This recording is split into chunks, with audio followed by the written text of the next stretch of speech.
amigos. Nosso bate-papo hoje é com o psicólogo Antônio Gomes da Rosa, mestrado em Saúde Pública pela UFSC, doutorando em Metodologias na Prevenção ao Estresse, o DESC, especialista em Saúde Mental pelo Hospital Marieta e Univale, pós-graduado lato sensu em Psicodrama, Comunidade Catarinense de Psicodrama, assistente em demandas de diagnósticos em transtorno de personalidade em secretarias municipais, membro do Programa de Ajuda Humanitária em Psicologia, Tragédias, Crises e Catástrofes, professor, psicoterapeuta, psicólogo e servidor público da Prefeitura de Blumenau há 33 anos. Tudo bem, Antônio? Tudo bem, Roberto. Obrigado pelo convite, pelo acolhimento aqui, excepcional com essa caneca azul, que isso já diz tudo, quanto teu coração é grande. Um brinde com a minha caneca vermelha. Um brinde. Antônio, vamos fazer um bate-papo. A água é o verdadeiro elemento para se brindar, né? Pela pureza?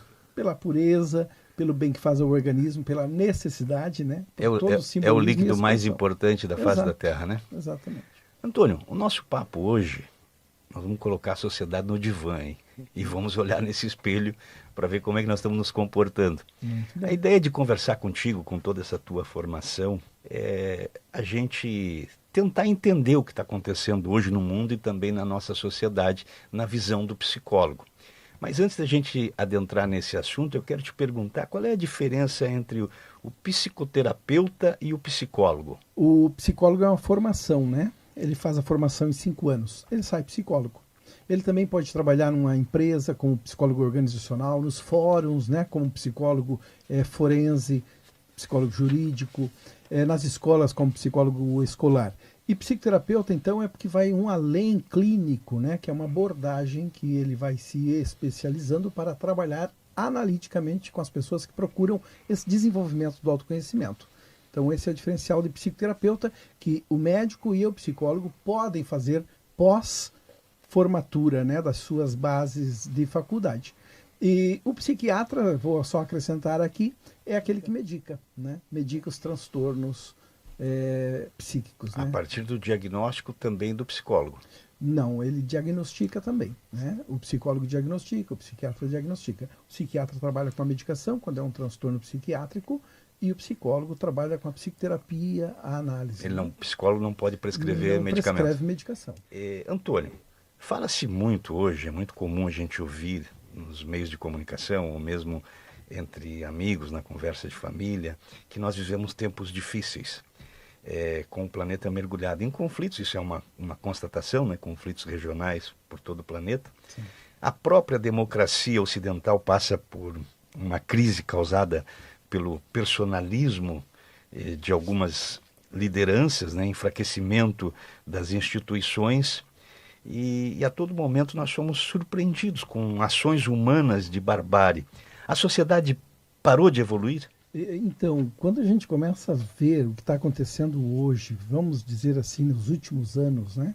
Agora próximos a nós começamos a ver mais barbáries, né? Vindo principalmente daquelas nossas lideranças políticas, né? Abrindo campos para a perversão, para a derrota, né? Vamos compreender dessa forma, a derrota da constituição da comunidade, da união dos seres, da instituição, né, dos elementos sociais que dão conta da vida das pessoas. Isso acontecendo leva nós a pensarmos que a coisa está uma barbárie. Daí são somadas as guerras, aos homicídios, aos tipos de tragédias que a gente vem acompanhando. Eu prefiro, neste momento, trazer um dado de otimismo, né?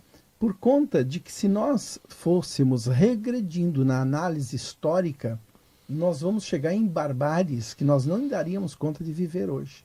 Não estaríamos aqui nem conversando, por muitos momentos que nós passamos na nossa vida, bem recentes inclusive. Mas, se ainda formos há 600 anos, a 700, ou a 1000, ou a 3000, nós vamos verificar o quanto de sangue, o quanto de traição, de corrupção, de perversão, de estupros, né? O quanto o ser humano não era de nenhuma forma dignificado da sua existência. Então, apesar dos pesares, nós estamos evoluindo. Por isso eu quero crer que, porque nós falamos hoje que podemos estar numa baixa dessa curva, né, de evolução humana, porque nós estamos com mais consciência. Nós estamos com mais consciência de observar, de analisar e de julgar o que é benéfico, o que é altruísta, o que é digno ao ser humano e o que não é. Antônio, o estresse, ele interfere nas relações sociais e políticas? Plenamente, né? O estresse é uma alteração do teu estado mental. Tá? O estresse ele vai atuando no organismo de maneira a diminuir e abaixar o sistema imunológico, que vai oportunizar, né, as doenças que se aproveitariam disso, e também vírus e bactérias. E o outro aspecto em relação às pessoas, né, estressadas, como elas convivem com os demais, elas se desintonizam. Né? O estresse leva ao imediatismo, leva a ações impensadas e leva a sofrimentos consigo mesmo, de maneira que tu chama o outro a partir do mal que tu estás dentro de ti. Nós chamamos isso também de projeção. Então o estresse, ele potencializa a projeção neurótica também. Eu te pergunto isso porque até bem pouco tempo, antes do advento da internet e das redes sociais, a política estava reservada para a militância partidária. Era quase que uma coisa limitada e interna. E com a internet ela se abriu. Então a política virou assunto do almoço em família, da conversa no clube, e com a polarização criou um clima de conflito e muitas pessoas estressadas, sem paciência. Então essa interferência, ela vem também em consequência desse estresse do dia a dia. Nós temos alguns aspectos então para pensarmos, né? Quando a pessoa está alterada numa discussão que envolve uma situação de defesa de ideologia, de crença, né, de paixões, é um tipo de estresse. Né? Aí a pessoa ela se expõe para defender aquilo. Né? Agora, o estresse, vamos pensar o estresse do dia a dia, esse estresse aí de que as pessoas estão por causa dos seus trabalhos, da conta de luz que tem que pagar, da forma de viver, né? Ele necessariamente, ele não é o estresse quando duas pessoas estão discutindo sobre futebol, ou sobre política, ou sobre religião. Né? Mas ambos geram um desgaste psicológico. Ambos geram. Agora, necessariamente aquela pessoa não é estressada. E isso não é um estresse. A forma mais radicalizada de se manifestar não significa que não, é um efeito do estresse. Não. Aí nós estamos falando de personalidades. Tá? Nós estamos falando do dogmatismo. São pessoas que têm o seu cérebro propenso ao fanatismo. E dentro do fanatismo, ela se posiciona como se estivesse dentro de um estresse. E o fanatismo é um transtorno mental? O fanatismo, ele ocupa um lugar, um espaço, se nós pensássemos no cérebro, né? O espaço da psicose, né? De certa forma, porque o fanatismo é a restrição, é o impedimento de observação e de análise. Né? Ele joga a pessoa para um campo, né, de limitação intelectual. Pois é, mas um líder que alimenta o fanatismo, ou que pareça ser fanático, ele tem um efeito de transmitir coletivamente. Isso pode afetar a sociedade de forma coletiva. Sim, nós temos vários exemplos, né? Há muitos anos atrás a gente tinha aquele pastor daquela seita, né? Não sei se era Jim Jones, nos Estados Unidos. Eu acho que era isso, Jim Jones. E que ele levou, né, um grupo ao suicídio. Nós temos... Centenas de pessoas, né, Antônio? Sim, centenas de pessoas. Nós temos um percentual muito grande na sociedade, pensando hoje em 8 bilhões de pessoas, né? Nós temos com certeza em cima de 2 bilhões e meio para 3 bilhões de pessoas que estão dentro de um campo possível de alienação, né? Alienação psíquica, né? Tem o que a gente chama de dissonância cognitiva, que é um campo em que a pessoa entra sem conseguir tomar conta de si mesmo. Ela acompanha, né? Isso tem efeito também da bolha, porque se cria uma bolha de pensamento isolado e comunicação isolada. As pessoas conseguem manter esses grupos, a comunicação dentro de determinados grupos. Isso é uma forma de trabalhar esse fanatismo ou é uma consequência? Isso é a oportunização, porque tem o ditado de que água mole e pedra dura, né? Tanto bate até que fura. Então, quando uma pessoa se restringe a uma única forma de ver, de sentir, e ela tem alguém que alimenta e que ouve uma sintonia, né? Tem uma resposta, uma ressonância do que ela já pré-existe em si mesmo, com certeza essa bolha aí, então, ela estoura, ela aumenta, né? Então, as pessoas que se fanatizam, tá? Elas têm uma predisposição a isso, ou elas se restringem a esse tipo, como tu falasse, a bolha, né? A um tipo de crença, e elas vão despertando a resposta para isso que está vindo ali.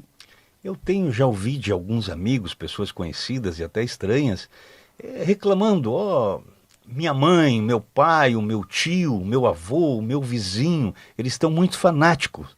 Né? Não dá para conversar, não dá para falar. Pode chegar um ponto que esse fanatismo, tanto religioso quanto político, tenha que ser tratado pela psicologia?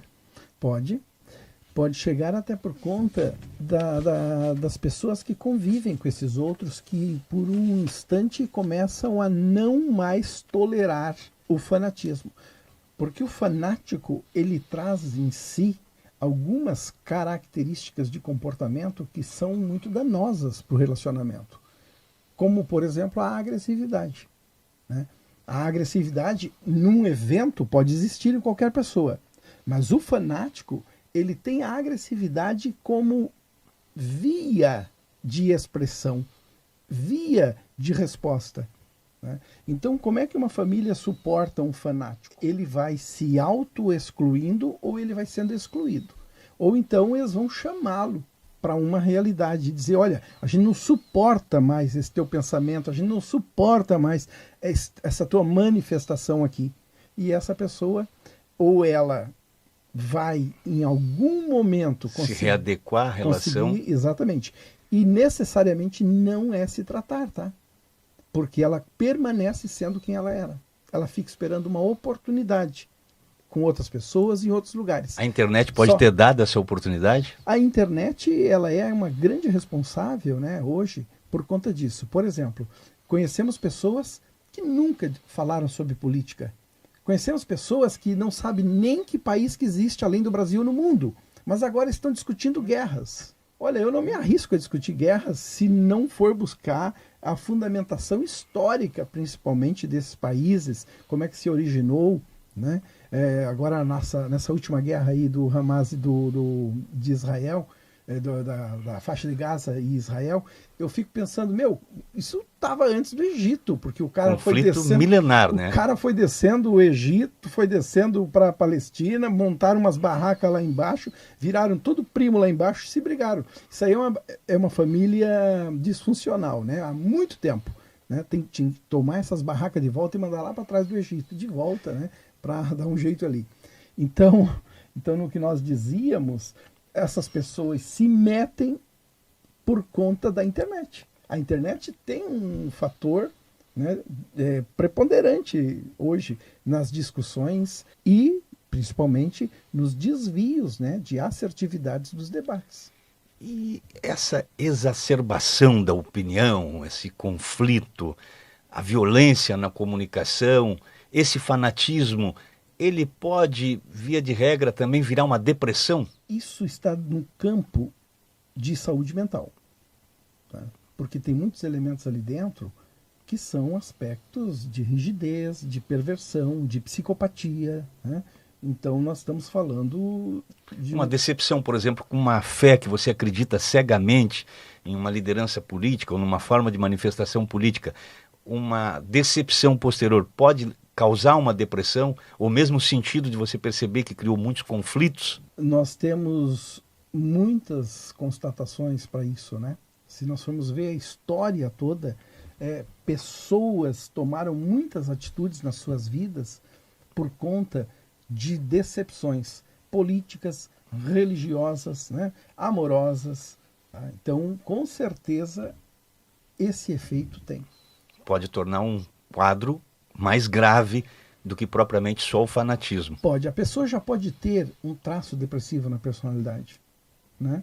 E daí, quando ela evolui dentro de uma frustração, quando ela não vê mais resposta, né, para assentar aquilo que ela estava crendo, ela pode potencializar, maximizar esse sentimento, ou essa emoção, ou essa psicopatologia que é a depressão. Até porque essas pessoas, elas enfrentam perdas também, né, Antônio? Quando ela acaba entrando em conflito com amigos, com parentes, se isolando para impor a sua posição, a sua ideia, isso acaba tendo uma consequência. Muitas vezes tem consequências até legais. As pessoas às vezes usam a internet para atacar uma pessoa, vai responder por uma ação de dano moral, né? Vai responder um processo criminal por injúria, por calúnia, por difamação, enfim, tem consequências graves que essas pessoas acabam tendo que suportar em razão dessas manifestações de fanatismo. Sim, muitas vezes eles não percebem em si esse efeito, essa consequência, né? Prova disso são as pessoas que, em nome de um líder perverso, consomem a própria vida. Eles preferem optar, né? Eles optam pela manutenção e sustentação da ideia de um líder perverso do que se rever nesse campo de alienação que não é possível. É como alguém que faz uso de cocaína, que se tu chegar para ele, ou para um alcoolista que ainda não se deu conta de si, ele vai dizer que tu, deixa de bobagem, para com isso, eu me controlo, eu sei o que está acontecendo, né?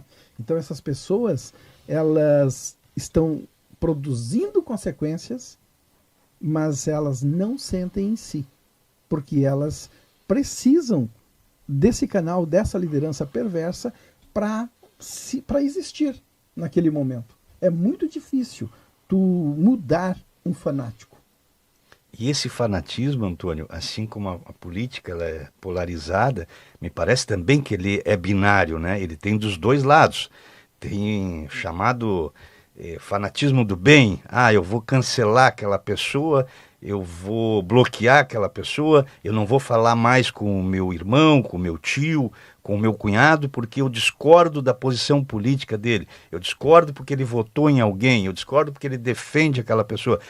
Esse também é um fanatismo negativo, não importa o lado que você for, né? Uma coisa é eu bloqueio aquela pessoa porque aquilo lá me cansa, né? E outra é porque eu discordo, né? Porque daí também estou fazendo uma... Mas o me cansa também não é uma discordância exacerbada? Não, necessariamente não. A gente cansa de pessoas tóxicas, de pessoas destrutivas, de pessoas negativas, né? A gente pode cansar dessas pessoas. Um casal se cansa em determinado momento da conduta do cônjuge, né? Um padre pode se cansar da dinâmica de funcionamento de uma comunidade, onde ele está lá 10, 15 anos e ainda não foi trocado de paróquia, né? Então, o cansaço, né, por conta da mesmice, né, por conta tem até um transtorno, né, que é que os servidores públicos, principalmente, né, acabam vivendo muito um desânimo, uma perda de motivação, né, que é o burnout, né? Então, o burnout, ele se distribui também quando está dentro de uma família que tem um cara lá negativista, rígido, pessimista, fixado numa ideia. Ele vai gerando nos seus em Essa volta. fixação de uma ideia, ela pode cansar a ponto de, ó, não dá mais para conviver. Cansa. E isso leva, tem casais que se separaram durante o processo eleitoral de E 2022. não é pela rigidez, provavelmente, de um dos cônjuges. É pelo cansaço, pelo abuso, por perceber que estavam perdendo relacionamentos, por lembrar que não poderia mais ir no aniversário de um sobrinho, porque ou ela ou ele lá no aniversário ia em algum momento desviar o assunto do bolo para política ou para religião. E de forma, às vezes, pelo menos na conversa, violento, agressivo, né? Desconfortável para uma relação Sim, porque, social. Sim, porque a agressividade é uma das características, né, desse fanático, e a insistência no assunto, né? Então, se ele vai ao aniversário, ele não consegue falar com seus familiares do aniversário sobre nada mais que ele não introduza de volta o ponto ideológico ao qual ele está fanatizado. Então tem a diferença entre você cansar daquilo com a intolerância com pensamento divergente, que também é uma forma de fanatismo. Que daí é a polarização. Eu não aceito a opinião daquela pessoa. Eu não aceito. Eu vou fazer uma lista de exclusão dele para ninguém comprar mais na loja dele ou no mercado dele, não ir mais na oficina dele, não contratar o serviço dele. Essa é uma forma violenta de fanatismo. Mas aí nós estamos falando da polarização, né? Da radicalização da defesa daquilo que a pessoa acredita. Ela fica aí, nesse campo é que a gente fala em dissonância cognitiva, né? A pessoa não consegue ir para um debate compreendendo que tem ali aspectos a serem discutidos. E a sociedade pode adoecer coletivamente em razão do estresse excessivo e também do fanatismo? A sociedade, ela é um organismo de somas, né? Somas de indivíduos, somas de instituições, somas da cultura, somas da educação, soma dos aspectos econômicos. Vai se somando. Nós temos uma matriz de identidade que gera uma identidade maior, que é a sociedade, né? Prova disso é que nós podemos ver nações e nações que têm as suas características, pelo histórico daquele povo, né? A origem, o que aconteceu lá, né? Nós, muitas vezes aqui em Blumenau, a gente fala que se vai ameaçar uma enchente, né? Todo mundo corre para o mercado e compra água. E corre mesmo, né? E seca todo o mercado. E era só uma trovoada, né? Por quê? Porque nós já estamos, né? Como se fosse um arquétipo. Nós estamos com uma inscrição daquela privação, daquela tragédia. E anteriormente a isso, né, nós tivemos guerras aos quais os nossos imigrantes aqui, que criaram a nossa cidade, que fundaram a nossa cidade, já viveram também. Passaram fomes, né, passaram muitas necessidades e viajaram pelo navio. Isso vai passando de geração para geração. Há uma transgeracionalidade em nós que vai trazendo hoje ainda características que nós defendemos na nossa sociedade. Então a sociedade tem identidade e ela adoece. Seria o nosso instinto animal? Nós temos ainda muito forte isso, né? Nós estamos agora desenvolvendo o terceiro cérebro, né? Que é o córtex frontal, né? Porque o nosso primeiro é o reptiliano, ataque e fuga. O nosso segundo é o límbico, onde a gente começou a entender que tem sentimentos e emoções. E agora nós temos o córtex, que é esse que está nos dando a consciência. Por isso, retomando ao início, por isso nós temos mais consciência de que certos comportamentos humanos não deveriam estar acontecendo. Essa consciência que nós devemos ter uma responsabilidade social, então. A responsabilidade social vem por aí, por esse terceiro cérebro que está sendo desenvolvido, que é o nosso córtex, que ainda não está totalmente de um lado do outro na testa, só está de um lado. E para formarmos uma sociedade saudável, onde as pessoas possam viver bem, é preciso ter essa consciência. É preciso desenvolver isso. É preciso fazer a aceitação de que existe alguém, algo e alguma coisa além de mim. O complicador disso é que ainda as pessoas vivem brigando por necessidades básicas, né? Então aí você tem que se desprender da briga para pagar a conta de luz, pagar a conta de água, o aluguel, o telefone, para pensar no coletivo, porque isso é uma forma de pensar no coletivo. Porque assim como nós estamos aqui por conta de tudo que já aconteceu, né, em gerações passadas, nós hoje somos os responsáveis por manter, né, a nossa qualidade de vida, a nossa condição de subsistência e as gerações que estão vindo, que são os nossos filhos, os nossos netos, né? Então nós temos essa corresponsabilidade, né, dentro do pensamento até mesmo agora do aquecimento global que tá por aí. Que só não vê quem não quer, né? Isso, e temos pessoas que dizem que é mentira o aquecimento global. Então aí é que a gente está falando de dissonância cognitiva, de limitação intelectual e de fanatismo. As pessoas têm dificuldade para ver o que está acontecendo no Amazonas, ou na Amazônia toda. Sim. Né? Sim. E as consequências que nós estamos tendo aqui no sul. Exatamente. Porque o nível de chuva depende, aqui no sul depende da Amazônia. Sim. E vice-versa. Exatamente. O ferro, o fósforo que sai lá da areia na Arábia, cai aqui, a poeira aqui na Amazônia também. Nós somos uma coisa só no planeta. O mundo é grande, mas ao mesmo tempo é pequeno, né? Exatamente, nós somos um sistema. O mundo é um sistema, os países são sistemas, as nações são sistemas, as comunidades são sistemas, famílias sistemas, e nós individualmente temos um sistema também dentro do nosso organismo. Nesse sistema individual vêm os conflitos, e os conflitos de consciência, aceitação. Recentemente chamou muito a atenção o suicídio da ativista política e militante Carol Heller, figura bem conhecida na política nacional. Uhum. Ela, após anunciar que havia renunciado à prática homossexual, além de outros vícios, em razão de uma opção por uma nova crença religiosa e também uma atuação política no campo mais conservador, para ser aceita, ela disse, olha, eu vou mudar de vida e vou rever a minha sexualidade. Ela foi para um retiro, ficou lá uns 20 dias, tratando essa situação, uhum. E quando ela voltou, ela disse, eu perdi a batalha e se suicidou. O fanatismo, essa é uma consequência também do fanatismo, você pode levar para o campo pessoal e não se aceitar em razão de uma visão política e religiosa. Sim, está dentro do que nós falávamos antes do dogmatismo, né?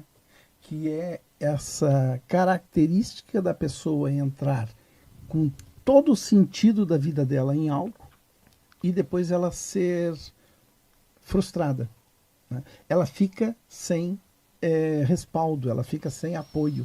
A sexualidade não é uma coisa tão simples, né, Antônio? Não é simples. As pessoas jogam a sexualidade na simplicidade por conta do tabu que tem de falar de sexualidade.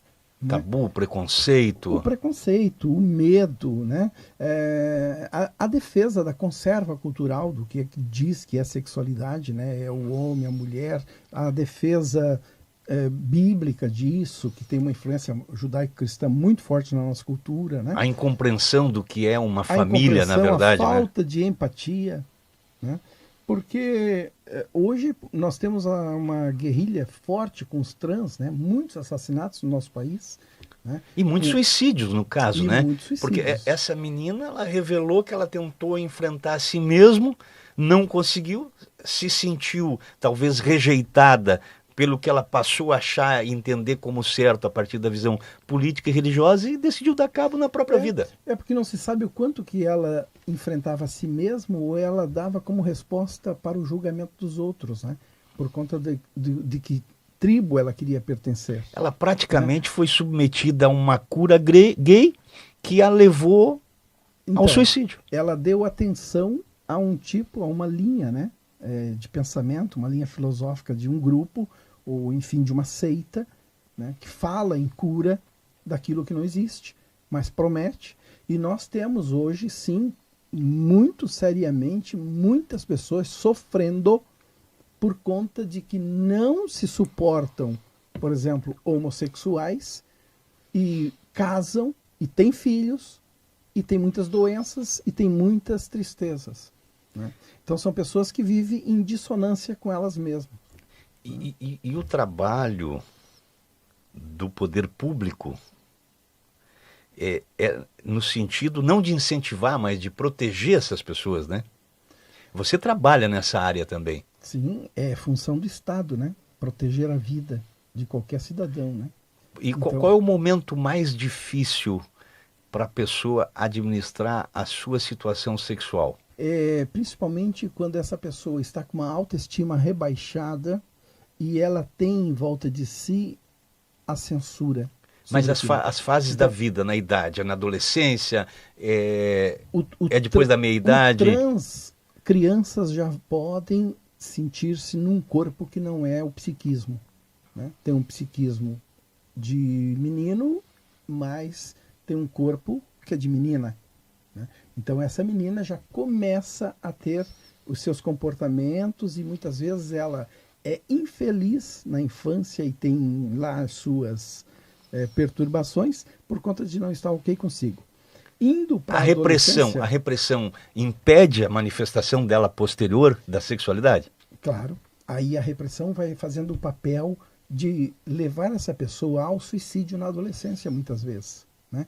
Porque nós temos as agressões, né, de pais, né? Se nós pensarmos nas famílias pentecostais, nós temos lá meninos e meninas que são trans, mas não podem, né, na adolescência, dizer que vão procurar um apoio, buscar um serviço para entender o que está acontecendo consigo. Agora, não é só o trans, é qualquer tipo de sentimento da sua sexualidade, né? A sexualidade ela é congelada na nossa, falando em conserva cultural, muito mais ainda intocada pelo conservadorismo religioso, né? Antônio, saindo desse aspecto individual, vamos falar um pouquinho sobre os efeitos das tragédias na sociedade. Você atuou no caso daquela tragédia em Santa Maria da Boate Kiss, né? Auxiliou as vítimas, familiares. Esse tipo de cicatriz, esse tipo de tragédia, ele deixa cicatriz na sociedade? Como é que se trata isso? Quanto tempo leva para esses familiares conseguirem superar essa situação? Permanentemente vai existir a cicatriz de uma tragédia numa comunidade, né? Não se apaga. O que vai é dando uns significados e buscando dar a evolução para aquela comunidade, para aquela sociedade, para aquela família, para aquelas pessoas que perderam. Mas não se apaga o fato que ocorreu. Vai além dos próprios familiares diretos essas consequências? Um efeito de estresse pós-traumático ele pode acontecer com alguém que está aqui, por exemplo, hoje em Blumenau, tem uma história do seu avô, do seu bisavô que veio de navio, que veio numa guerra, e agora está assistindo essas guerras. Esta pessoa pode entrar num quadro de somatização ou de sintomatização por causa do estresse que vai se desenvolvendo na rememoração, na relembrança das guerras que estão acontecendo agora. Então nós temos retraumatizações também em pessoas que já passaram por situações traumatogênicas, que necessariamente não foi traumática para ela, mas foi traumatogênica. Mas ela deu conta, ela superou-se daquilo, né? E hoje um gatilho a leva para o estresse pós-traumático, com os sintomas todos de um estresse pós-traumático.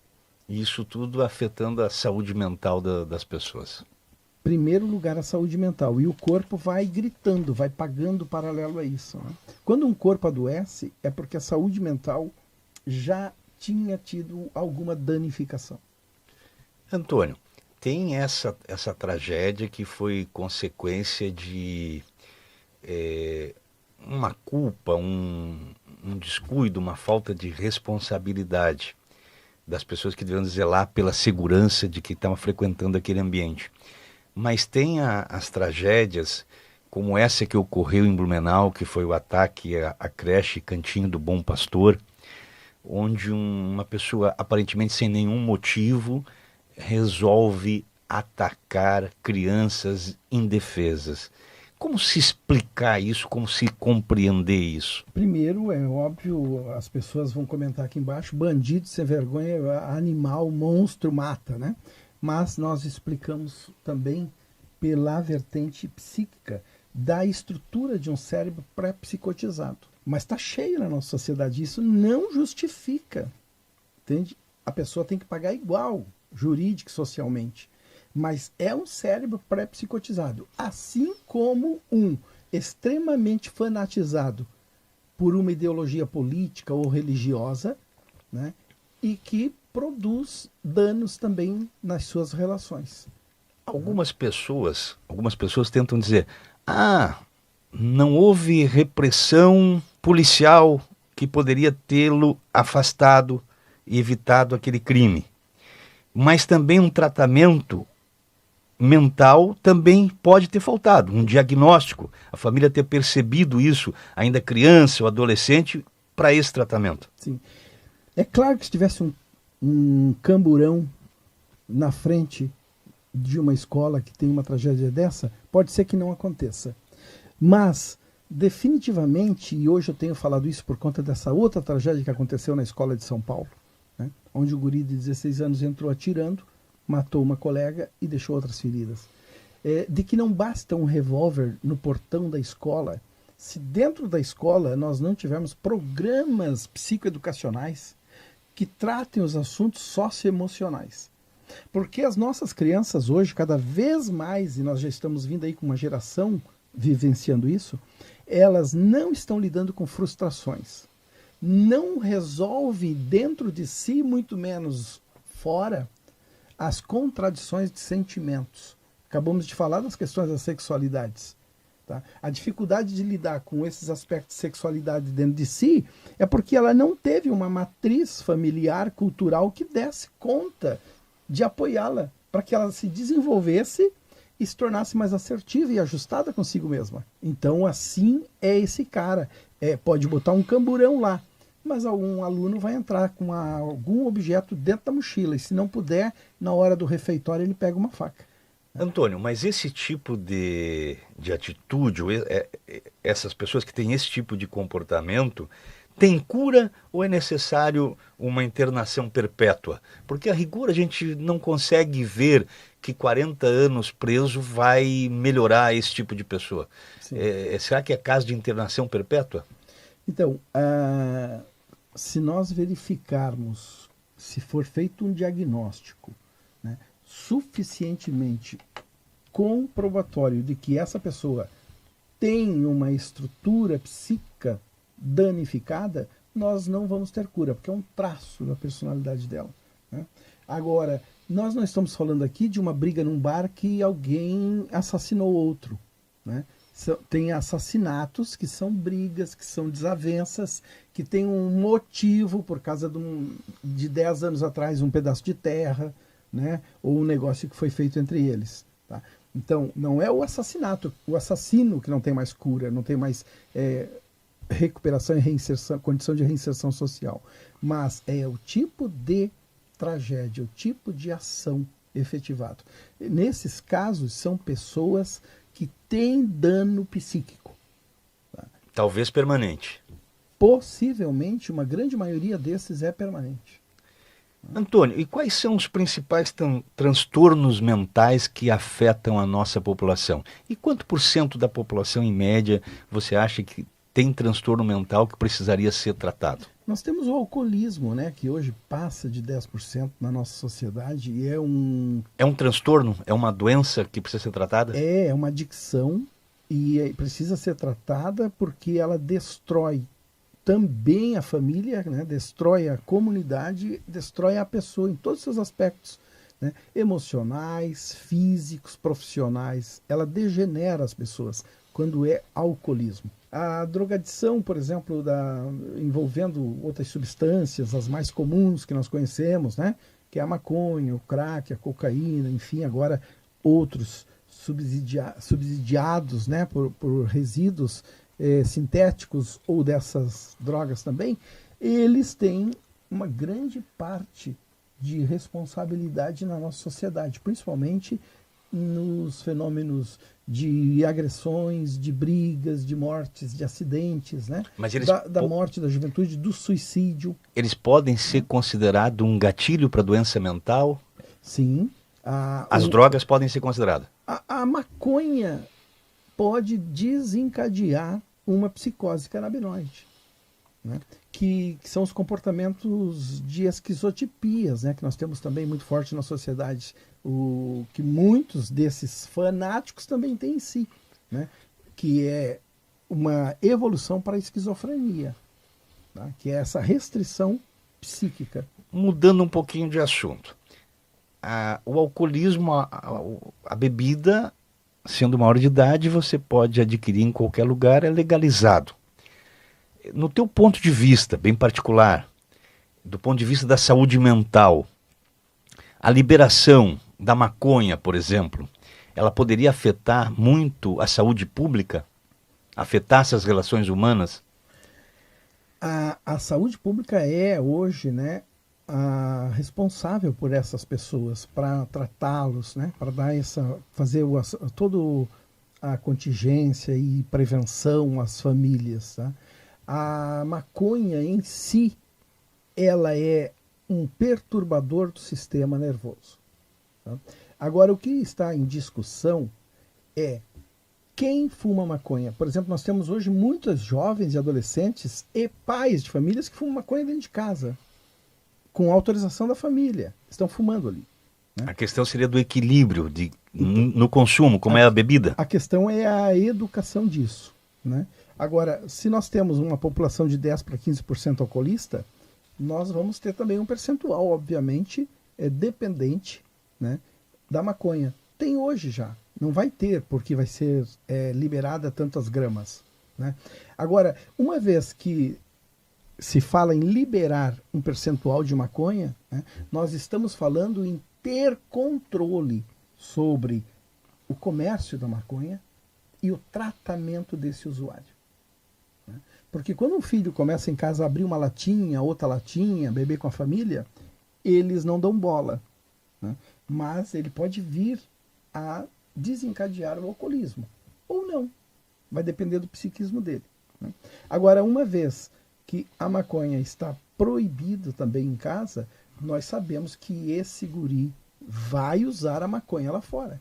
Só não vai usar dentro de casa. Antônio, e como é que se explica que algumas pessoas conseguem usar a bebida final de semana, ou eventualmente, e consumir muito, ir para uma festa da Oktober, sair de lá embriagado e depois ficar 6 meses ou até a próxima Oktober sem beber? E tem algumas pessoas que no primeiro gole vão se tornar dependentes. O mesmo vale para as drogas? Como é que se explica isso? Isso é multifatorial, né? Vai por conta do pertencimento do grupo, como é que eu me sinto, o que eu quero, tem interesses, né?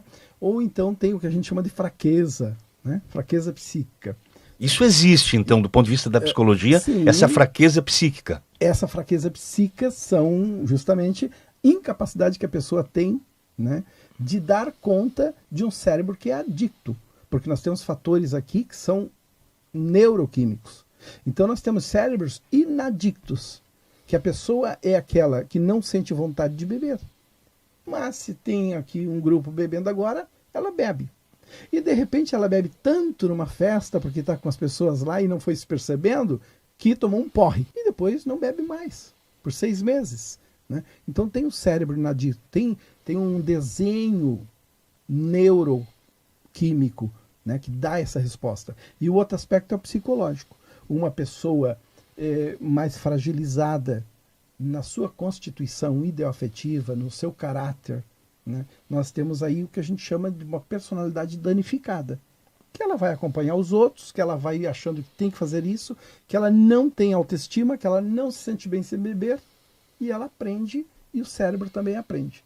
E daí a resposta é sempre ter que beber. Ou ter que usar drogas. Ou ter que usar drogas. Nós vivemos uma região que, para muitos temas, ela é tida como exemplar. A organização social, com relação à comparação com o resto do Brasil, mas temos algumas características bem particulares e alguns índices que são bem preocupantes em Santa Catarina.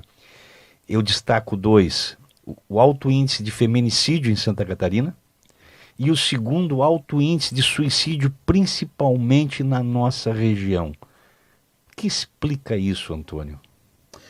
A grosso modo, nós temos uma sociedade com a saúde mental danificada. Essa é a expressão que eu gosto de dizer. Nós temos cobranças, nós temos uma conserva cultural muito forte que nos coloca nos trilhos que muitas vezes impede o nosso próprio intestino de funcionar. Nós somos uma região que para fazer cocô temos que tomar muito laxante, comer muito mamão e laranja com bago, com casca. Né? Esses efeitos todos mostram o desenho de uma cultura que cobra que te impõe, né? E que faz com que tu tenha um comportamento para ser aceito e menos julgado. Tá? Então, obviamente, nós vamos ter uma desconexão, um desajustamento de quem de fato eu sou, como eu sou. Né? Porque se eu e tu agora estivéssemos muito preocupados com os julgamentos que vão fazer aqui embaixo, escrevendo nos comentários, nós não poderíamos estar aqui falando. Porque vai chegar gente com toda a característica emocional, vai chegar gente que nem sabe que foi tocado por uma das nossas conversas, porque tem inconscientemente em si algum aspecto a ser resolvido sobre os temas, buscando a aceitação de um lado e fugindo do julgamento de outro. Isso é fortíssimo na cultura onde nós vivemos. Isso leva a esses danos aí que tu falasse, a essas consequências, né? Como o suicídio, por exemplo.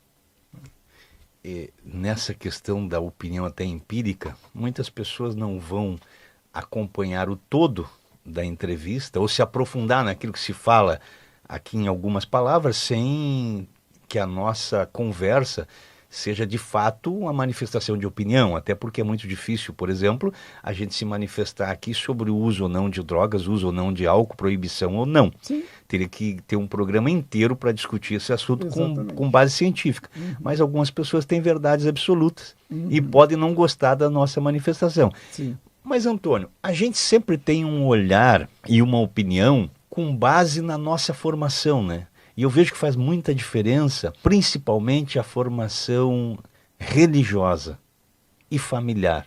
Uhum. Esse contexto cria, inclusive, conflitos quando chega na faculdade, que é onde começa a se discutir essas questões sociais, quando a sociologia se aprofunda um pouco mais. Esse é um assunto que a psicologia tem que tratar, porque como a sociedade vai se discutir diversa se ela tem dificuldade de se compreender e de se debater.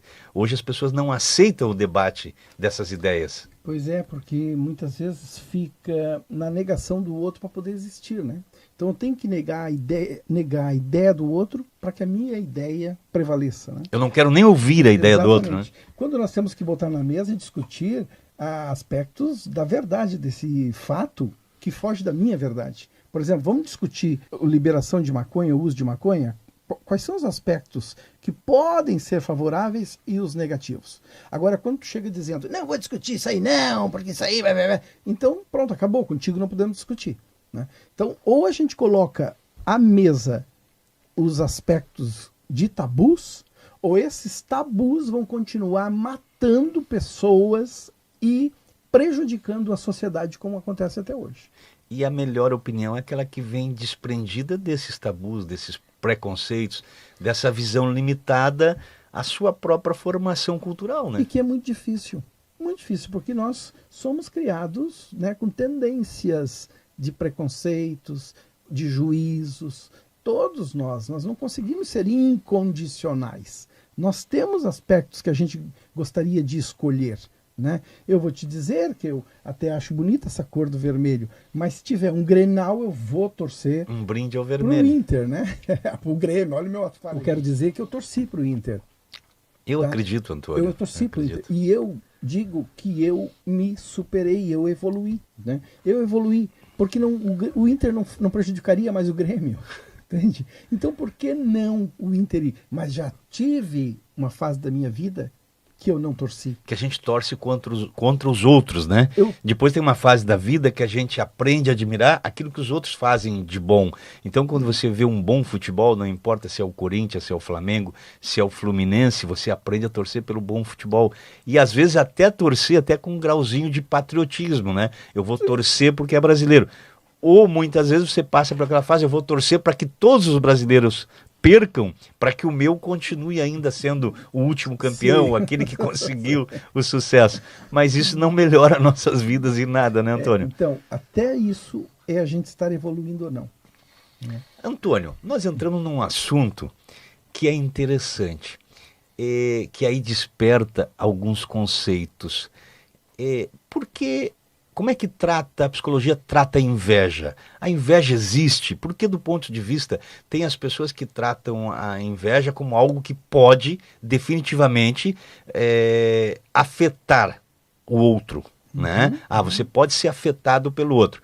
Então, a religião pode colocar isso, a inveja, como algo que pode afetar o outro. A superstição, a inveja pode me afetar. Do ponto da psicologia, a inveja pode afetar também o outro? A inveja, ela pode afetar, mas não magicamente, né? Aquela história da macumba, né?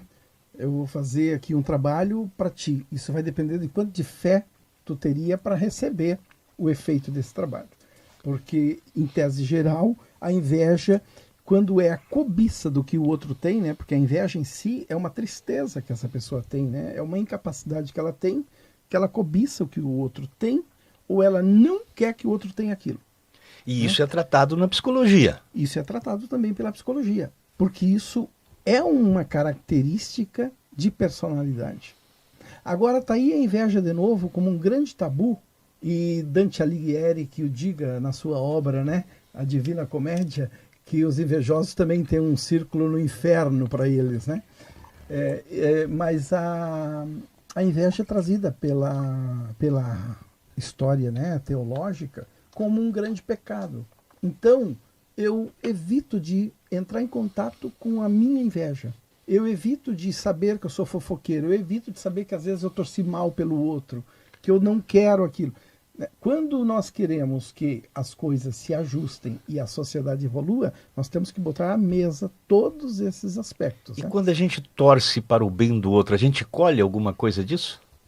Então, tanto tu torcendo mal para o outro quanto torcendo bem, tu vai sim ter interferências, né? Porque é resultado dentro de ti. Qual é o teu estado psicológico quando tu gostou de algo que aconteceu e quando tu ficasse chateado ou decepcionado ou invejado daquilo que aconteceu? Tu vai fazer o mal para ti, né? Nós podemos ter até acidentes no trânsito por conta de pessoas que saem de algum lugar se sentindo muito rebaixado, muito incapaz, né? Muito menor e pior do que aqueles que estavam lá. Ou seja, tem uma afetação real e prática. Tem. Aí a superstição também tem uma afetação, né? A superstição tá dentro disso, né? Por exemplo, a pessoa pode ser supersticiosa ao ponto de só sair de casa depois de ler o seu horóscopo, né? Mas também tem outras superstições. E aí nós vamos para um outro transtorno também, que daí é o obsessivo, né? Transtorno compulsivo obsessivo. O toque, é o aí toque. já é um problema mental. Exatamente. Que muitas superstições se confundem com esse transtorno e as superstições podem se repetir a tal ponto que vira o toque. Antônio, para a gente encerrar o nosso bate-papo de hoje, a definição do amor para a psicologia. O amor é uma condição de vida, né? Assim como o ódio, o amor está no ser humano. É o que há de mais profundo do ser humano, né? O amor e o ódio. Então o amor é a condição de vida. Eu me dou condição de vida e proporciono condição de vida. Quem planta, colhe. Em tese geral, passa a ser assim. Porque nem sempre você pode receber o amor do outro, mas você ter o amor ao outro pode representar amor a si próprio, né? Por exemplo, a gente tem falado muito de pais que dizem lá pelas tantas: meu Deus, eu fiz tudo por esse rapaz, por essa guria, e agora, né? Ele fez porque ele era pai e ele tinha para dar. Agora o outro passa a ser ele. Se ele não corresponde, é porque ele não consegue, né? Mas esses pais conseguiram dar. Ou seja, nem sempre o outro é capaz de dar aquilo que a gente espera. Não é porque ganhou que vai retornar, e muitas vezes não ganha e consegue se criar condição para retornar. Mas para si próprio é muito mais importante você dar amor do que você alimentar, por exemplo, sentimentos como a inveja, como o ódio. Não, definitivamente, isso está constatado, né? As pessoas que conseguem estar muito mais ajustadas com as suas questões emocionais, né, com a sua consciência, elas têm mais felicidade que aqueles que não estão. E felicidade é tudo que se busca na vida, né? Felicidade e paz dentro de si são os dois elementos número 1 para mim. Quase colocando a saúde em terceiro lugar. Porque tem muita gente com saúde física, vamos dizer assim, mas que não tem a paz dentro de si e não tem felicidade. Então, nós precisamos demais esse cultivo da paz e da felicidade. A felicidade não é uma coisa permanente, né, atuante. Ela tem os seus intervalos, nós temos tristezas, temos angústias, ansiedades, decepções, frustrações. Lutos. Ela também é construída muito pela maturidade emocional. E a maturidade emocional vem por conta de colocar à mesa todos esses aspectos e ver como é que eu lido com eles. Antônio, com isso nós vamos encerrando nosso bate-papo de hoje, Vai Vendo. Agradeço de coração a tua presença. Eu acho que esse tipo de debate, de conversa, de assunto, ele contribui muito para as pessoas que estão ali, às vezes, buscando até razões de viver, tentando compreender o que passa, porque tem pessoas que se alimentam muito de tristeza. Né? Tem pessoas que ligam o programa, esses programas televisivos ou radiofônicos que só tratam de tragédias e se alimentam o tempo inteiro daquilo e depois não sabem as consequências da vida, acabam colhendo aquilo mesmo sem querer e tem uma tristeza geral, porque Sim. isso pode ter uma afetação também, né? Sim. Então hoje nós discutimos aqui sobre vários assuntos, questões que podem ajudar cada um, né? Ajudar pessoas de ponto de vista diferente a se compreender e a compreender também o próximo. Muito obrigado pela tua presença, Antônio. Obrigado e felicidades. Descomplicando assuntos pertinentes do seu dia a dia, entrevistas, debates e muito mais. Bate-papo leve e descontraído. Vai Vendo podcast com Roberto da Luz.